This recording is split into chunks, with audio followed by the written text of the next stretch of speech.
Le Journal de la Ville, le premier magazine de l'information provinciale.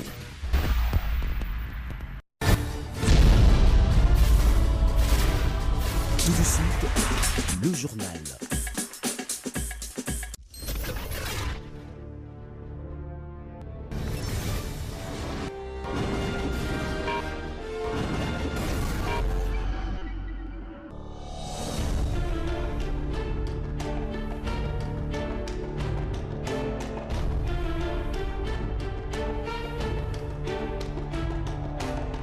Bon début de week-end à tous, mesdames, messieurs, bienvenue à cette nouvelle session d'information du Journal de la Ville, dont voici le sommaire. Dans un communiqué de presse publié ce vendredi 22 mars, la CENI a rendu public un calendrier de réaménagement sur les élections de gouverneurs de province prévues en date du 10 avril 2019. L'humanité tout entière célèbre ce 22 mars la journée mondiale de l'eau sous le thème « Ne laissez personne de côté ». En RDC, en ce 21e siècle, l'approvisionnement en eau potable n'est toujours pas à la portée de toutes les populations vivant en milieu urbain, encore moins en milieu rural. Dans un autre registre, lancement ce vendredi 22 mars du Salon de la jeune femme entrepreneur sous le thème « Entrepreneuriat, meilleure opportunité d'emploi pour une meilleure vie » organisé par la Commission nationale de femmes entrepreneurs de la Fédération des entreprises du Congo. Un programme qui milite pour l'autonomisation de la femme pour un développement durable des activités. Voilà tout pour le sommaire. Les détails, c'est tout de suite.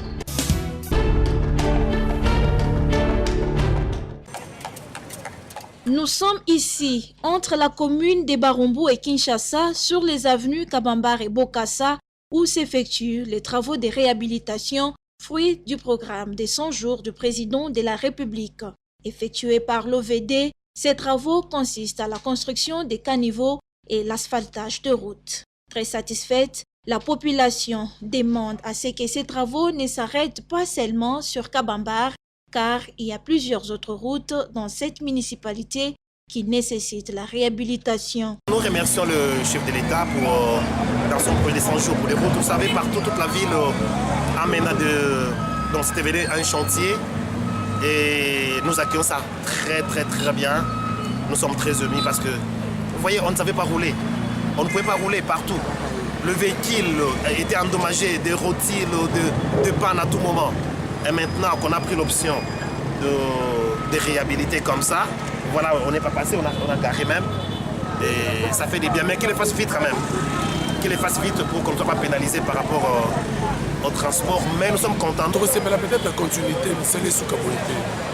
Parce que le problème est à Kabamba, de Wileri jusqu'à venir Flambeau. Pour la Kabamba déjà, le monde va m'installer bandi et dans le bon déjà. Tobanda côté kate, on a déjà des qui m'a bien mis toutes les zones kate, siko les babons sabanzela et on a sepeli ma caste na chef de l'État, ata la ka boka sa tu banzela pe monsieur Zalida Robeba.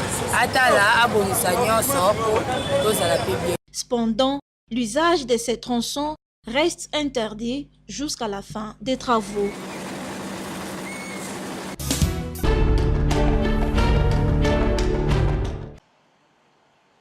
C'est sous le haut patronage de la Fédération des entreprises du Congo FEC qu'a été lancé ce vendredi 22 mars à Kinshasa le Salon de la jeune femme entrepreneur sous le thème « L'entrepreneuriat, meilleure opportunité d'emploi pour une meilleure vie » organisé par la Commission nationale de femmes entrepreneurs devant plusieurs personnalités. Au menu de cette journée, les conférences, les ateliers de formation et exposition de différents articles sur des stands à l'espace Bilembo à Texaf.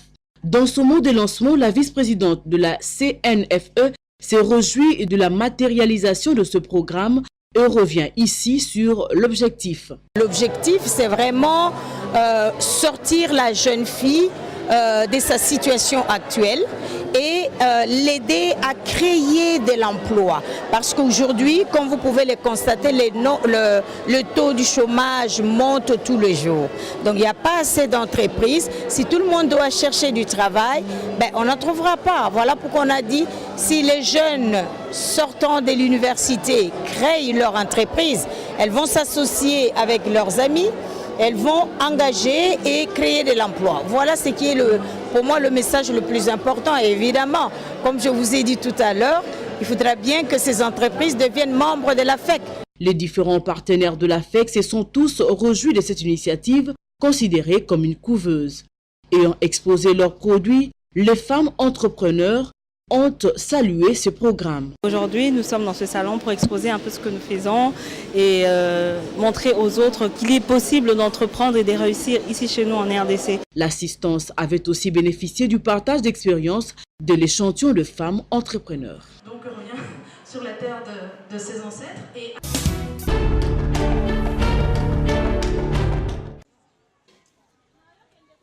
Ne laissez personne de côté, tel est le thème de la journée mondiale de l'eau célébrée ce vendredi 22 mars 2019. L'eau à la source de la sécurité alimentaire d'une population, mais jusqu'à ce jour, l'alimentation en eau potable à travers le monde n'est pas toujours assurée partout. À Kinshasa, depuis quelques temps, l'eau est une denrée rare dans quelques quartiers et communes, voire même depuis toujours dans d'autres communes de la capitale. L'eau, c'est la vie, dit-on. Mais à Kinshasa, ce dicton n'est qu'un slogan, estime la population qui chaque jour ne cesse de se plaindre du manque d'eau et de sa mauvaise qualité.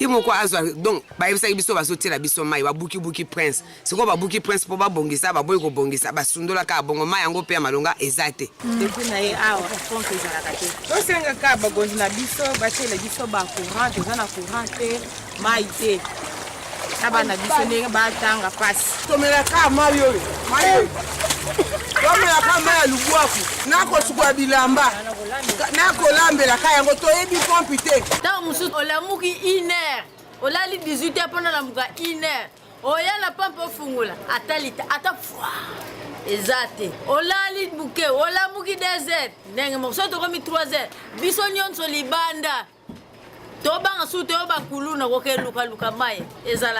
Néanmoins, des efforts sont en train d'être fournis, par exemple avec le projet PMU qui travaille pour l'amélioration de la desserte en eau potable à Kinshasa, Lubumbashi et Kindu. Cette journée célébrée en ces jours avait été adoptée le 22 décembre 1990 par l'Assemblée générale des Nations unies pour rappeler à chaque pays sa responsabilité d'offrir à son peuple une eau potable.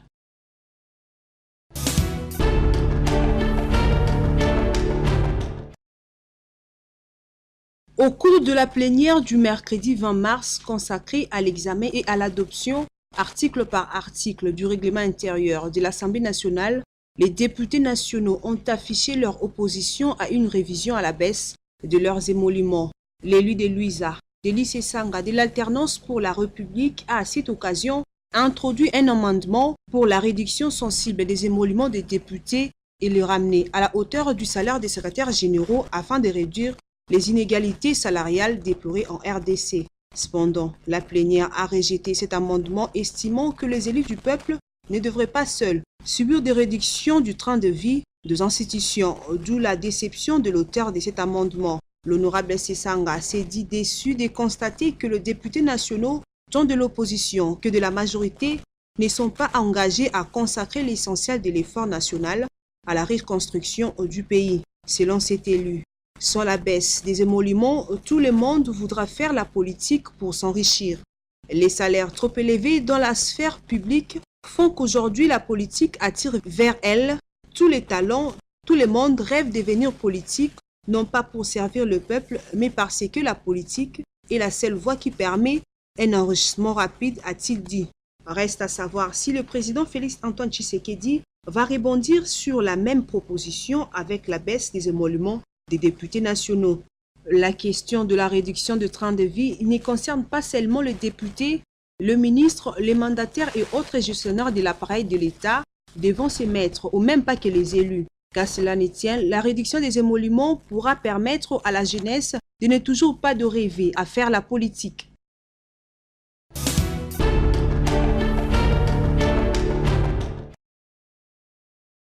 Le règlement intérieur en construction par la représentation nationale, article par article, à la Chambre basse du Parlement pour cette législature comporte quelques innovations. Jean-Baptiste Moindo, élu du Nord Kivu, revient ici sur ce qui avait été apporté et qui n'avait jamais existé avant. Nous avons quand même salué le fait que l'alinéa 3 de l'article, je pense à 14, qui interdit les retraits de signatures sur une motion, au moins cette disposition a été maintenue. C'est l'une des grandes innovations qui me soulage, mais qu'à cela ne tienne, nous allons nous battre. La principale raison pour laquelle nous avons été élus et l'innovation que nous voulons apporter, c'est de nous battre pour que les contrôles parlementaires soient une réalité. Profitant de l'occasion lui offerte, cet élu du Nord Kivu dénonce les cas de tueries et kidnapping qui bat son plein dans les territoires des Majengo et sollicite l'implication du chef de l'État pour la restauration de la paix. Hier soir, dans le quartier Majengo et dans le quartier environnant le territoire de Nyiragongo, quartier appelé Bouéné, on a tué à la machette 4 personnes, parmi lesquelles un père de famille, un opérateur économique du nom de Kennedy. Il y a eu 3 dames qui ont été emportées. L'une d'elles, infirmière, a réussi à s'échapper au niveau de Kibumba, c'est-à-dire à 27 km. C'est dire que hier, après l'enlèvement de ces personnes, les assaillants les ont emportés paisiblement de Goma jusqu'à 27 km et aucun service n'était en mesure d'identifier qui sont-ils. Et depuis ce matin, les ravisseurs sont en train d'exiger $20 000 pour la libération de chaque personne. Il appartient au chef de l'État de prendre des mesures d'urgence afin d'assurer la quiétude aux populations de Goma et de ses environs.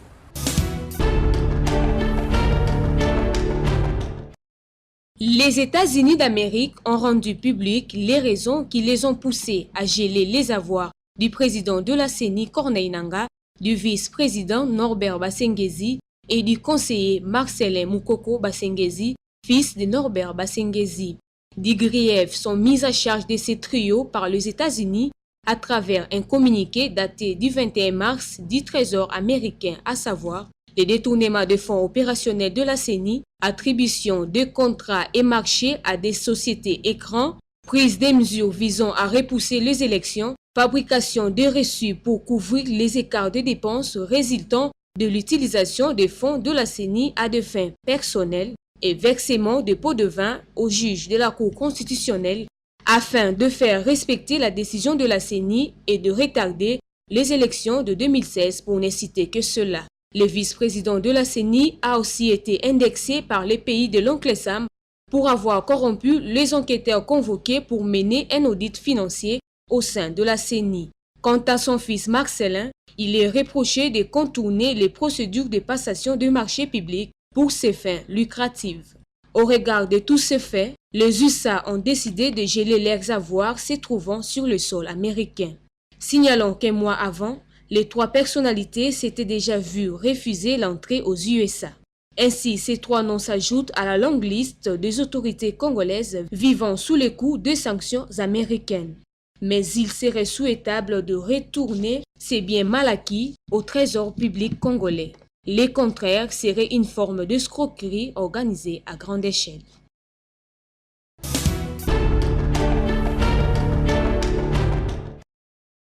Face aux sanctions relayées par le Trésor américain contre le trio Corneille Nangaa, Norbert Basengezi et son fils, Noël Tiani Mwadianvita appelle le procureur général de la République d'ouvrir une enquête le plus vite que possible et invite le cité à démissionner de leur poste. Le Trésor américain ne sanctionne pas quelqu'un sans avoir des informations crédibles et précises. Donc, quand on accuse Corneille Nangaa, M. Basengezi et son fils, d'avoir détourné au moins 100 millions de dollars dans un pays où la population vit au chômage et la population est clochardisée, n'a pas d'argent.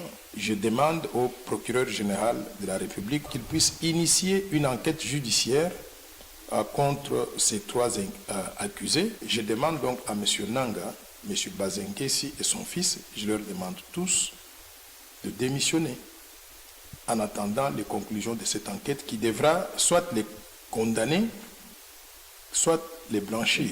Et quant à l'amendement sur la revue à la baisse des émoluments de députés nationaux introduite par l'honorable Délice Sanga lors de la plénière du jeudi 21 mars, cet acteur politique s'oppose à cette proposition. Dans le cas de la RDC, les salaires qu'on paye aux sénateurs, aux députés, je ne pense pas qu'ils soient exorbitants. Je pense que ce sont des salaires qui sont raisonnables pour leur permettre de vivre correctement, de se consacrer exclusivement au travail qu'ils sont supposés faire. Moi, je pense que nous devons accompagner ces salaires-là d'un certain nombre de restrictions et d'obligations. Il faut qu'il y ait des lois claires qui interdisent ces genres d'activités parallèles en dehors du travail qu'ils sont supposés faire à l'Assemblée nationale et au Sénat. Il a en outre appelé les gouvernements à revoir les barèmes salariales des agents de manière générale.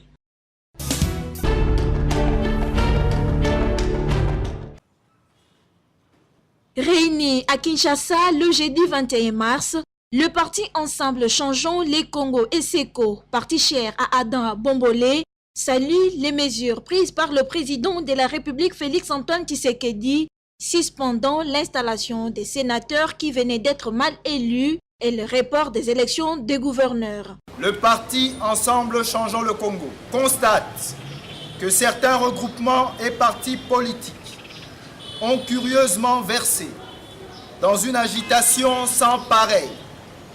À la suite de cette décision pourtant salutaire, prise à titre conservatoire afin de permettre à l'organe de la loi de poursuivre ses enquêtes sur les faits de corruption décriés par plus d'un candidat sénateur, indique à l'attention particulière de ces regroupements et partis politiques que le ministère public instruit à charge et à décharge, que partant, sauf le fait pour eux de se sentir morveux, il n'y a pas matière à agitation, car le processus de démantèlement des corrompus et des corrupteurs a été définitivement enclenché. À travers ces communiqués, SECO compatit avec les familles victimes dans des conditions inacceptables. Notamment les victimes du déraillement du train à Moueka, mais aussi et surtout le chauffeur récemment abattu par un agent de l'ordre actuellement en fuite. Et pour conclure, le parti Ensemble Changeons les Congo réaffirme son engagement à accompagner le président de la République, Félix-Antoine Tshisekedi Tshilombo. Dans toutes ses actions allant dans le sens de l'amélioration des conditions de vie de la population congolaise. Le peuple d'abord.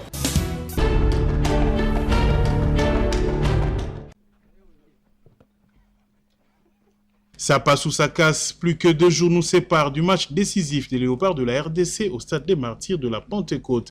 Les poulains de Florent Ibenge Ikwangé recevront les Lone Stars du Libéria en match comptant pour la dernière journée des éliminatoires de la CAN Égypte 2019. C'est depuis le mardi dernier que les Léopards ont débuté leur préparation au terrain du centre sportif Oudjana dans la concession du stade Tata Raphaël. Les joueurs de leur côté sont déterminés à se qualifier le dimanche 24 mars face au Libéria. Ce que je sais et ce qui est important pour nous est que nous devons gagner le Libéria pour se qualifier à la CAN. Dixit Isamampeko. Il nous faut une qualification et nous devons gagner pour satisfaire notre public. Il nous faudra de la maîtrise et gérer cette pression, mais devant notre public, nous sommes confiants que tout ira mieux, ajoute alors Bobo Ungenda, les défenseurs des Léopards. Signalons par ailleurs que Dieu merci Mbokani, l'attaquant du Royal Antwerp en Belgique, sera absent lors de cette rencontre à cause de son état de santé. La RDC compte 6 points, le Libéria en a 7. Une victoire est impérative pour que le Congolais participe à la fête africaine du ballon rond prévue du 21 juin au 19 juillet 2019 en Égypte.